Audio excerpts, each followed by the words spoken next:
ముఖ్యంగా ప్రజా తీర్పుతో ఎన్నికైనటువంటి యొక్క ముఖ్యమంత్రిని ఆ రోజు అన్యాయంగా అక్రమంగా ఆయన గుండె జబ్బుతో అమెరికాకు పోయి ఆపరేషన్ చేయించుకొస్తే అన్యాయంగా అక్రమంగా ఇక్కడ తొలగించేసిన ఘటన మనందరికీ తెలుసు. గవర్నరు నాటి ఆయన మిత్రుడిగా ఉన్నట్టు మరొక వ్యక్తి కలిసి చేసేట నమ్మక ద్రోహం. ఆ ప్రజల్లో ఈ విషయాన్ని చైతన్యం తీసుకొచ్చే విధంగా అన్యాయాన్ని విస్తృతంగా చాటి చెప్పి న్యాయం జరగాల్సిన అవసరాన్ని నొక్కి చెప్పే విధంగా ఆ బాధ్యతను రామోజీరావు గారు తన భుజస్కంధాలపై వేసుకున్నారు. ఆనాటి ఉద్యమం తర్వాత మేము మరింత దగ్గరయ్యాం.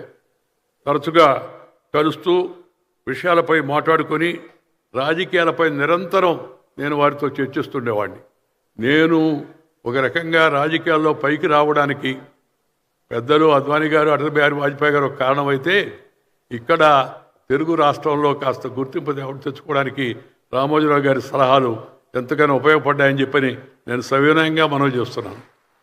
ఆ మాట చెప్పడానికి నేనేమాత్రం వెనకాడడం లేదు. నేను ఆయన్ని ఎప్పుడు కోరుతూ ఉండేవాడిని, కాస్త సార్ కొద్దిగా విశ్రాంతి తీసుకోండి అని. ఆయన పనిలోనే నాకు విశ్రాంతి. My rest lies in the work, hard work అనే ఫిలాసఫీ ఆయన. కష్టపడుతూనే ఉండేవాడు. దాంట్లో నుంచి నేను ఆ మాట ఒకటి తయారు చేసి ఈ మధ్య జనంలో ప్రచారం చేస్తూ, ఇష్టపడిన పనిని కష్టపడి చేస్తే నష్టపడేది లేదు అని ఆయన విశ్వాసం. ఆయన ఇష్టపడిన పనిని కష్టపడి చేస్తే నష్టపడేది లేదని. ఆ విధంగా ఎప్పుడు ఆయన కష్టపడుతూ ఉండేవాడు.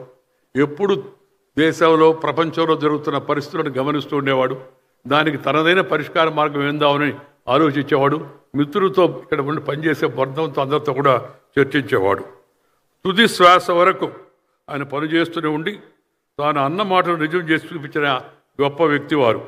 ఆయన క్రమశిక్షణ, సమయ పాలన, నిబద్ధత నేటి యువతకు స్ఫూర్తిదాయకం.